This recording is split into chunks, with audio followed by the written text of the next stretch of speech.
Thanks for tuning in to Operation Revenge. Make sure to like the video and subscribe to the channel. Now let's begin the story. I had been away for nearly a year.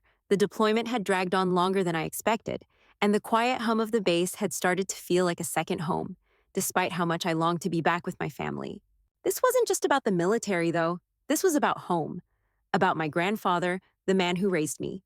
My name is Gabrielle Gabby Travers, and I was returning home to surprise my family. After everything, I just wanted to be near the people who had been my anchor. I had served my time, and now I was ready to live again. The one thing I didn't expect was to find the house in the state it was in.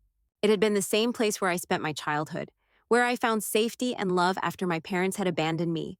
The house wasn't perfect, but it had always felt like home, or at least it used to. As I pulled up to the driveway, the first thing I noticed was how quiet it was. Not a single light was on in the windows, and the garden, which Grandpa always kept pristine, was overrun with weeds. The fence, which used to be a bright white, had faded to a dull gray, and the paint on the house was chipped and peeling. I stood there for a moment, unsure if I should feel a sense of dread or confusion. The place just felt empty. I grabbed my duffel bag, pushing down the sudden knot in my stomach. The familiar creak of the old front steps greeted me as I approached the door. I fumbled around in my pocket for the spare key my grandfather had always kept hidden under the porch, and with a quick turn, the door opened with a soft groan. It was quiet inside, too. Too quiet. The walls I had grown up with, covered in family photos, old paintings, and knickknacks Grandpa loved to collect, looked barren now. The once cozy space had the faint scent of dust and disuse. I called out, "Grandpa? You here?" My voice echoed through the hallway, but the only response I got was the distant hum of the refrigerator and the ticking of the old grandfather clock in the living room. I walked through the house, room by room. I checked the kitchen, the living room, even the bathroom.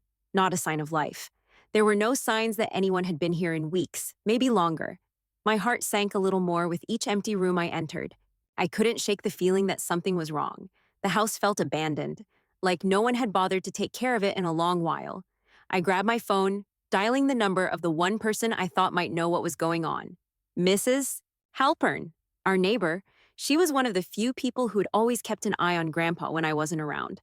"Mrs. Halpern," I said, trying to keep the worry out of my voice. "It's Gabby. Is everything okay with Grandpa?" There was a brief pause on the other end of the line before she answered, her voice soft and strained. "Oh, Gabby, dear, I'm so sorry. Your grandfather, he was taken to the hospital about 2 weeks ago. He had a stroke." My mind raced. "A stroke? Why didn't anyone tell me?" She sighed. "I tried to reach you, sweetheart, but your family, well," her voice trailed off, as if she didn't know how to finish the sentence.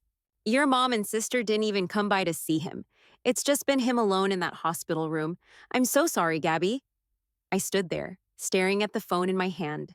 The silence of the house felt heavier now. The pain in my chest wasn't just from hearing about Grandpa. It was from the realization that my family had completely left him behind. They hadn't called. They hadn't told me. No one had bothered to keep me in the loop. "Thanks, Mrs. Halpern. I'll head to the hospital now," I said, my voice shakier than I intended. As I hung up, I was already grabbing my things and heading back to the car. My mind was running wild, piecing together the neglect and the abandonment. Grandpa, the man who had raised me after my parents couldn't, was alone. I had to get to him, but there was something else nagging at me. Why hadn't anyone told me? Why hadn't I heard a word? I pulled out of the driveway, my thoughts a whirlwind. There were so many things I had to figure out, but right now, I needed to make sure Grandpa was okay, and I needed answers. The hospital was about 30 minutes away, but it felt like hours. My fingers drummed nervously on the steering wheel as I navigated the familiar roads. The more I thought about the house, the more I realized how much had changed in the short time I had been gone. I was furious at my family for their lack of care, but I couldn't let that distract me from the task at hand. By the time I reached the hospital, my head was spinning and my heart was heavy. I was ready to find out what had happened. I was ready to confront the family that had let my grandfather down, but mostly, I was ready to be there for him the way he had always been there for me. I walked into the hospital, the sterile smell of antiseptic filling my nose, and went straight to the front desk. The nurse glanced up as I approached. "Can I help you?" she asked. "I'm looking for my grandfather, Edward Travers. He was admitted about 2 weeks ago." She typed quickly into her computer. "Room 406, ICU. He's in critical condition." I felt my stomach tighten. ICU meant serious. But I couldn't let myself crumble now. I couldn't lose it. Not now. Not when he needed me the most. I took a deep breath and made my way to the elevators. When the doors opened, the quiet buzz of hospital activity surrounded me. Room 406. I walked down the hallway, each step feeling heavier than the last. I finally reached the door, and before I could knock, I saw the empty chair next to the bed. No family, no visitors. Only my grandfather, unconscious and hooked up to machines. I pushed the door open, my heart pounding in my chest. "Grandpa?" I whispered softly, though I knew he couldn't hear me. I reached for his hand, taking it in mine. He was still here, but everything about this situation felt wrong. The empty chair, the hospital room, the silence of it all. It was too much. The fact that I had been kept in the dark while my family carried on without me, it stung. But what hurt even more was realizing that Grandpa had been all alone for 2 weeks. I had to figure out what had happened and what I was going to do about it. The sterile smell of antiseptic hit me the moment I stepped through the hospital's sliding doors. It was familiar, and it should have been comforting in a way, like it was just another routine day. But today wasn't just any day. I had no idea what to expect, but it was hard to shake the fear twisting in my stomach. The last time I'd been in a hospital like this, it had been years ago when my father was in the ICU. That was before he and my mother had abandoned me. But this time, it was my grandfather, the man who'd raised me, and he was alone. I approached the front desk, trying to calm my racing mind. "I'm here to see Edward Travers, room 406, ICU. The nurse behind the desk looked up, and I caught a flash of something. Pity, maybe. Her eyes softened a little as she glanced at the computer screen. "Room 406, ICU, she repeated, her fingers typing quickly. "Yes, he's in critical condition. You can head up now. But, there are some restrictions on visitors?" I nodded, trying to focus on the task at hand. No matter the restrictions, I wasn't leaving until I saw him. When I stepped into the elevator, my heart beat faster. ICU. Those letters always brought a chill. I gripped the cold steel rail, watching the numbers blink as we ascended. My mind started to wander, replaying all the things I'd learned from Mrs. Halpern. My mother hadn't been in contact with me. My sister, not a word. My stepfather was probably still holed up in their tropical vacation. I couldn't believe they had just let him be alone. I couldn't believe they hadn't told me. The elevator doors opened with a soft ding, and I walked down the cold, antiseptic hallway. I arrived at room 406. There it was.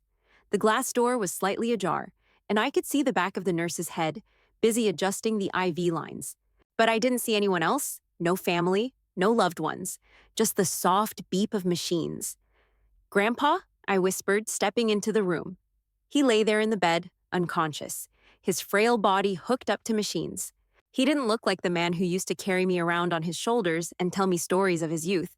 He didn't look like the man who would hold me and reassure me when I was scared. I fought the lump in my throat as I sat next to him. His hand was cold, and I took it in mine. How long had he been here? Why hadn't anyone come? A few minutes later, a nurse walked in, checking the monitors. She gave me a polite nod before checking over Grandpa's condition. "How long has he been here?" I asked, my voice thick with emotion. The nurse paused and glanced at me. 2 weeks. His intake forms were signed by his daughter, but she left soon after. She paused, clearly uncomfortable. She mentioned she had a flight to catch, a vacation. I blinked, confused. Vacation? When? My family hasn't told me anything about this. The nurse's eyes shifted slightly. "I'm sorry, I didn't mean to. It's just, she said they had a tropical getaway planned. I thought it was odd." I felt my stomach twist. I stood up slowly, my hand still clutching Grandpa's. "That doesn't make sense. No one even thought to tell me?" The nurse looked down, avoiding my gaze. "I'm sorry, I just work here," she mumbled, then quickly moved to adjust the IV again. "Thank you," I said curtly, walking out of the room, my head swirling with a new anger. I didn't even stop to think. I reached into my pocket for my phone and dialed my old legal contact, Marcus. He had helped me with some legal matters before, and I knew he'd know what to do next. It rang 3 times before he picked up. "Gabby?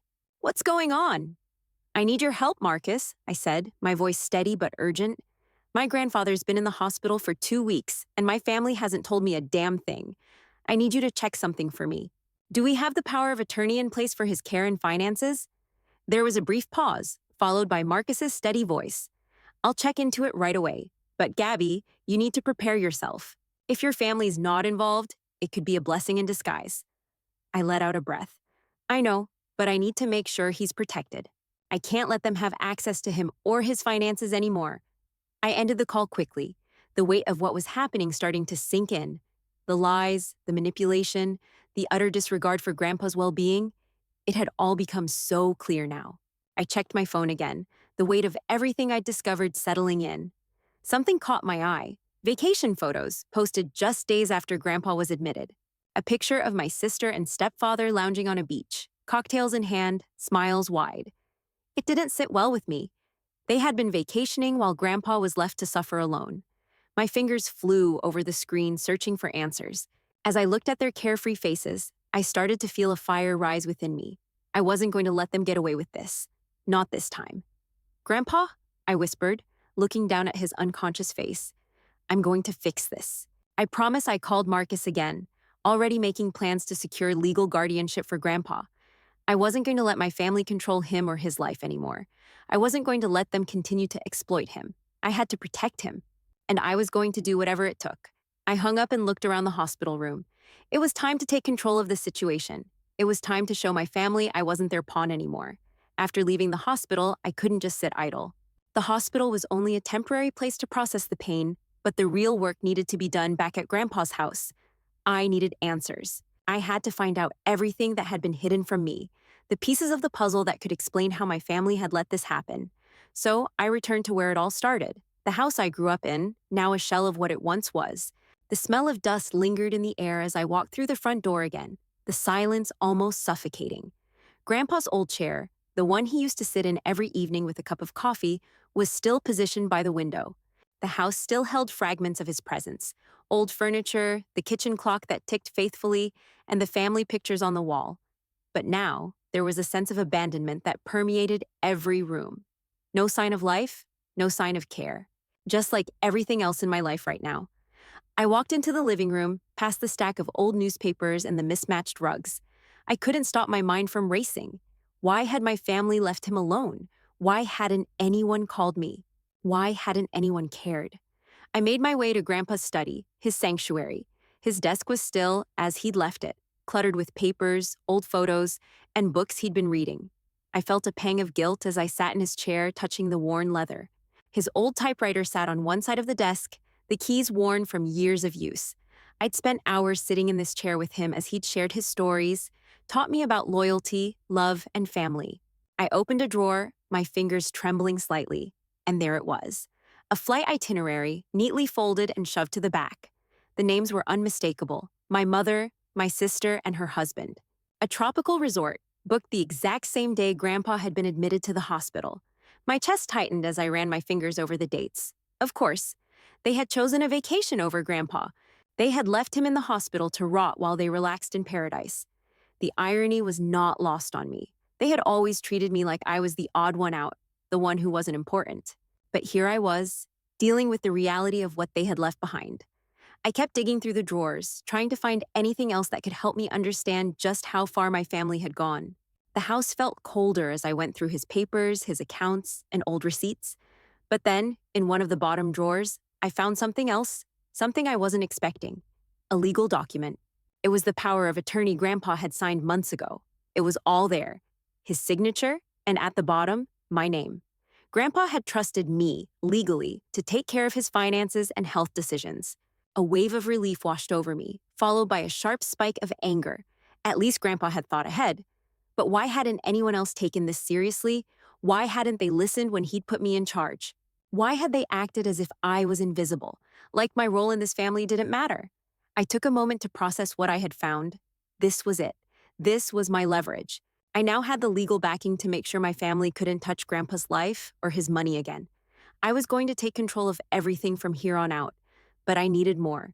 I needed to know just how much they had taken advantage of Grandpa while I wasn't here. The more I thought about it, the more the anger bubbled up. My family had never respected me, and they had never respected Grandpa. But I wasn't going to let them get away with it. Not this time. I grabbed my phone and called Marcus again. "I need you to start working on something for me," I said, my voice low but steady. I'm going to need you to help me secure Grandpa's finances. I want everything under my control. I'm not going to let them do this to him anymore. I paused, taking a breath, my eyes on the power of attorney document in front of me. And Marcus, I'm ready to take legal action against my family. I'll send you everything I have. We're not going to let them get away with this. As I ended the call, I looked around the room. This place was filled with memories, with lessons about loyalty and family. But now all I could feel was a deep, quiet resolve. I wasn't going to let my family destroy what Grandpa had worked for. He had trusted me, and I was going to make sure his legacy and his future was protected. I folded the power of attorney document carefully and tucked it into my bag. It was time to confront them. It was time to show them that I was no longer the quiet, invisible person they could push aside. I was the one in control now, and I would make them see that. I spent the next few days in a haze of frustration and disbelief. The discovery of the power of attorney document felt like a lifeline, but it also illuminated just how much I had to undo. My family had been exploiting Grandpa's trust, and they hadn't even cared enough to keep him informed or involved. They had abandoned him, left him to wither in the hospital while they sunbathed on a tropical beach. They had taken advantage of him, and now it was time to take control. I sat at Grandpa's kitchen table, sifting through documents, trying to find every piece of the puzzle. I had called Marcus, my legal contact, and sent him all the necessary paperwork to begin the process of securing Grandpa's finances and healthcare decisions under my control. But there was more to do, much more. I opened Grandpa's checkbook and bank statements. I spent hours combing through the records, the numbers blurring together as I tried to understand just how deep the exploitation ran. What I found shocked me to my core. There were thousands of dollars in fraudulent charges, luxury items, expensive dinners, and travel costs, all made by my family while Grandpa was in the hospital. The receipts piled up, showing purchases my family had made on his dime, living high off the money they had drained from him over the years. I couldn't help but feel a searing anger, but I channeled it into the task at hand. My grandfather had worked hard for everything he had, and I wasn't about to let my family use him for their own selfish gain. I pulled up the phone app and started contacting the bank to freeze all of Grandpa's accounts, ensuring my family couldn't drain any more from him. The legal process would take some time, but I wasn't going to give them another chance to destroy him.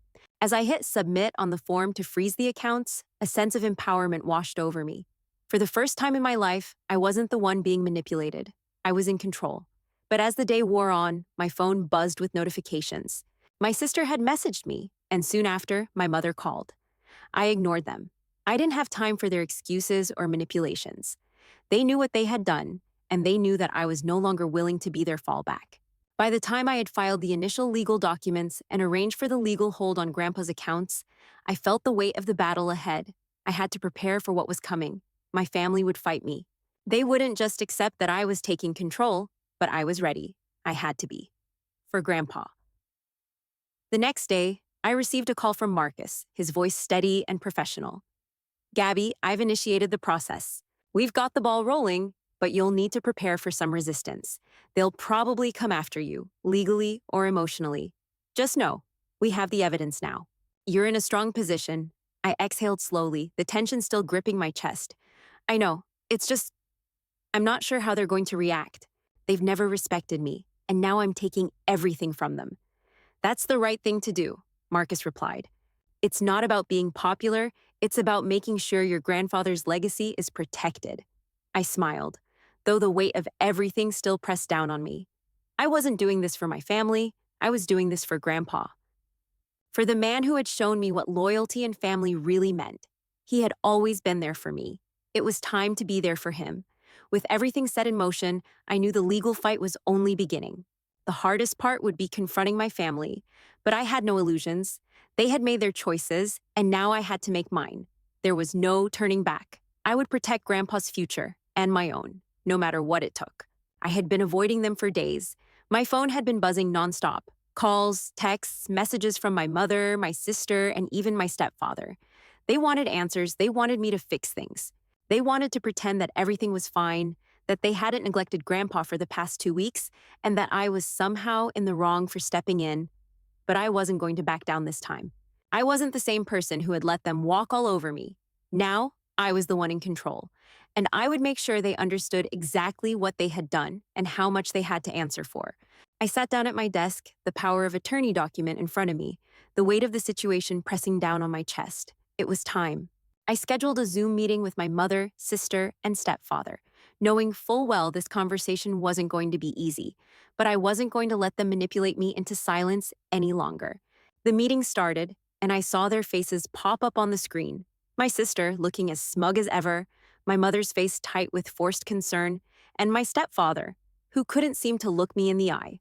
I took a deep breath and started. I'm sure you all know why we're here, I said, my voice firm but calm. I've taken control of Grandpa's finances and healthcare decisions as he legally entrusted me to do. I'm now his legal guardian, and I've made sure no one can access his accounts. There was an uncomfortable silence on the other side of the screen. My sister was the first to speak, crossing her arms defensively. Gabby, you're being way too harsh, she said, her voice laced with irritation. We didn't realize how serious things were with Grandpa. We've been busy, you know? We had to get away, and we didn't expect this to happen. Busy? I repeated, raising an eyebrow. I saw the pictures, Sarah. You were on a tropical vacation with Mom and Steve, and Grandpa was in the hospital, alone. I wasn't even told he was there. Mom jumped in at that point, her voice shaky. Gabby, we didn't mean to hurt you. It was just what? I interrupted, leaning forward, my voice low. It's not just that you weren't there. It's that you didn't care. You didn't even try to get in touch with me. You signed Grandpa's intake forms and then left him. You think that's okay, do you? Sarah opened her mouth to respond, but I wasn't done. I've been here, doing what no one else could be bothered to do, I continued. And now I'm the bad guy because I'm holding you accountable, because I'm protecting him? Number, you're not going to manipulate me into thinking I'm in the wrong here. My mother's face was flushed, and I could see her hands trembling. We just didn't want to bother you, Gabby. We thought you were too busy with your own life. Too busy? I repeated. Do you even hear yourselves? Grandpa took care of me when no one else would. And now that he needs someone, you just let him suffer. The silence in the room felt heavy, suffocating. My stepfather finally spoke, his voice tight and defensive. We didn't know it was this bad, he said. You're overreacting, Gabby. You're taking this way too far. I shook my head, my anger simmering just beneath the surface. I'm not overreacting. I'm doing what's right. Grandpa entrusted me with his care. He didn't trust you. And it's not just about him, it's about respect. You don't get to walk back into his life when it's convenient for you? Not anymore. My sister snorted, looking me up and down with disdain. You're acting like this is some grand victory. You've cut us off, Gabby. You're not even letting us apologize. Apologize? I said, my voice growing cold. You want to apologize for abandoning him? For using him? I've seen the charges on his accounts, luxury vacations, overpriced dinners. I've seen the way you've used him like he's your personal bank account. I could see the shift in their expressions. Guilt, panic, disbelief. They knew I had them. But they still weren't willing to take responsibility. You've been caught, I said, leaning back in my chair. I'm not going to let you back into his life. Not until you show me that you can be accountable. That you understand the damage you've done. The silence stretched on, and I knew it wasn't going to be easy. They were never going to accept that they had failed Grandpa. But that was their problem now, not mine. I've made my decision, I said, ending the call with a calm, measured finality. You are legally out of his life. No more access. No more involvement. You're done. I closed the laptop with a sigh, the weight of the confrontation settling into my bones. It had been necessary, but it hadn't been easy. I wasn't sure what was coming next, but I knew one thing for sure. My grandfather's future was in my hands now, and no one was going to take that away from me. It had been a few weeks since I had taken control. The legal papers had been filed, the trust set in motion, and the power of attorney was now in my hands. Yet sitting by Grandpa's hospital bed, the weight of the changes didn't feel real, not yet. His steady breath, the rhythmic beep of the heart monitor, and the soft shuffling of nurses in the hallway filled the room with a strange stillness. I looked down at him, my fingers gently stroking the back of his hand. He was still here, but it felt like I had already lost him. There was so much left to do, so much anger still swirling inside me, mixed with the quiet grief of everything my family had done. But sitting there, I realized something. All that anger, all that bitterness wasn't helping anyone. Certainly not Grandpa. And it sure as hell wasn't going to fix what had been broken. I was learning, in that moment, that forgiveness wasn't about excusing what my family had done. It was about freeing myself from their betrayal. Grandpa, I whispered, my voice a soft tremor in the quiet room. I'm doing this for you. I'll make sure you're taken care of. You taught me how to be strong, how to stand up for what's right, and that's exactly what I'm going to do. My phone buzzed in my pocket, and I pulled it out without thinking. It was a message from my mother. I had been ignoring her calls for days, and it seemed she wasn't giving up on getting through. Gabby, please, we need to talk. This is getting out of hand. We're your family. I let out a sigh, tossing the phone back onto the small table next to the bed. It was the same tired plea, the same desperate manipulation. But this time, I didn't feel the familiar tug of guilt. I had done what was right. I had protected Grandpa, and I had made it clear to my family that they could no longer take advantage of him or me. The rest of the day was spent continuing the paperwork for the foundation I was creating in Grandpa's name. I had known deep down that I couldn't just walk away from all of this. My grandfather had spent his life fighting for those who were abandoned, just like he had been, and I needed to honor that. His legacy deserved more than a closed chapter. It deserved to help others. I spent hours drafting the articles of incorporation, structuring the mission of the foundation. It would focus on helping veterans who had been mistreated or neglected by their families, just as my grandfather had been. He had been a part of a generation that gave everything, only to be cast aside in their later years.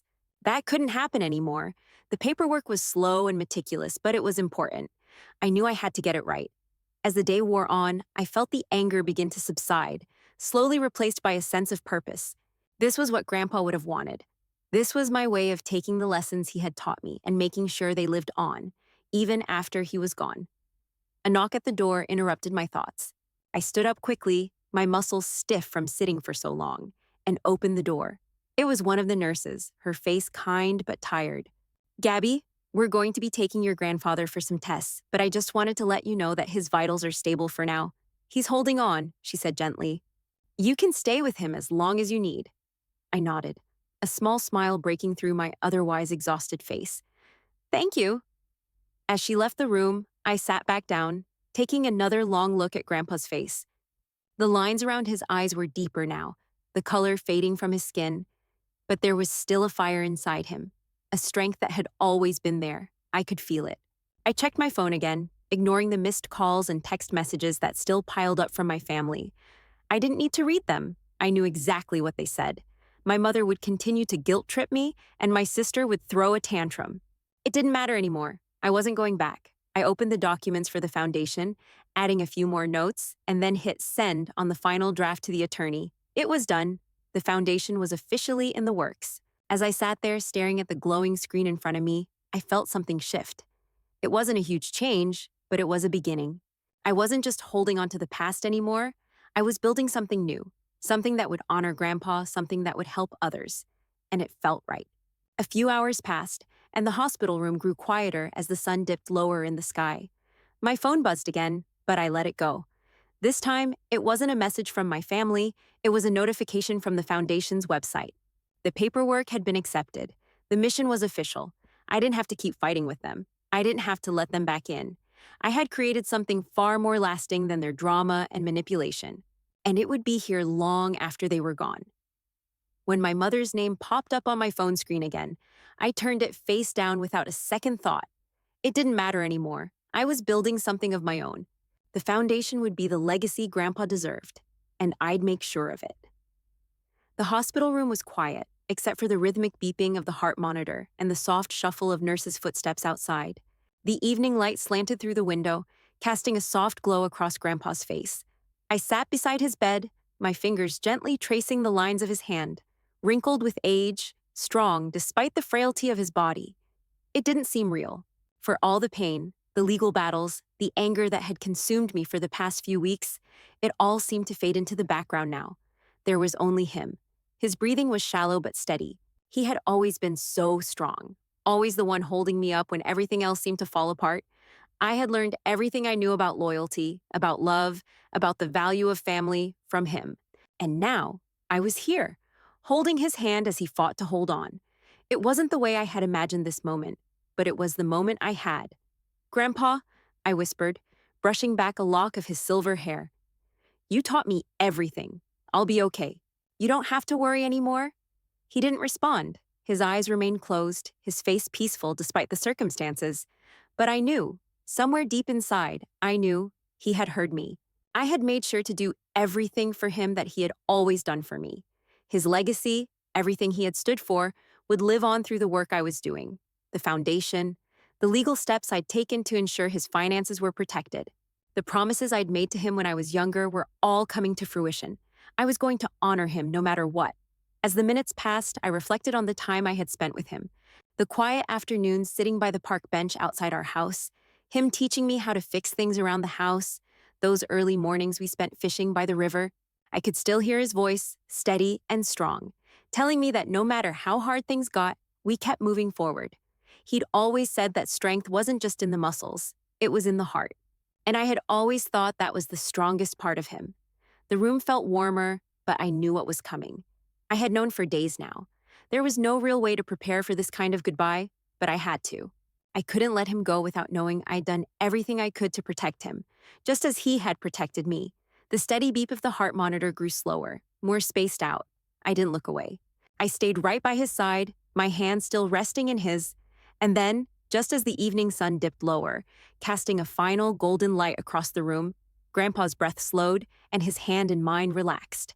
For a moment, I didn't know what to do. There was an emptiness that settled in my chest, a heavy ache that threatened to overtake me. But even in my sorrow, I felt his presence. I could hear his voice in my mind, the same words he'd said to me when I was young. "Show up, Gabby. Always show up for those you love." I kissed his forehead, whispering the last words I had for him. "I love you, Grandpa." And then he was gone.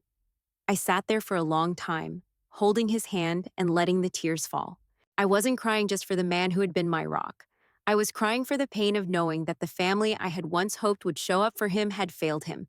But I knew this too. I had shown up. I had done everything I could to make sure he was cared for and protected, and that was enough. The nurse entered shortly after, confirming what I already knew. She gently asked if I was ready for the next steps, but I wasn't quite ready to leave him. Not yet. There was still so much I wanted to say, so much I needed to process. But when I was ready, I followed her out, leaving Grandpa behind in the room. Back at Grandpa's house, the emptiness still hung in the air, but it felt different now. The weight of everything that had happened, the legal battles, the anger, the frustration, it all started to settle. I didn't feel the need to fight anymore. I had protected him, I had ensured his legacy would continue, and now I had to find peace in knowing that.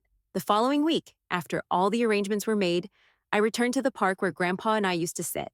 It was a small spot by the river, where the trees hung low and the grass was always green. He had always loved sitting there with me, telling me stories of his youth and teaching me how to appreciate the simple things. I stood there for a moment, reflecting on everything we had shared. Then, slowly, I knelt down and placed a small plaque on the bench where we used to sit together. It read, "In honor of Edward Travers, a man who showed up for those he loved, forever in our hearts." I stepped back, feeling a sense of calm settle in.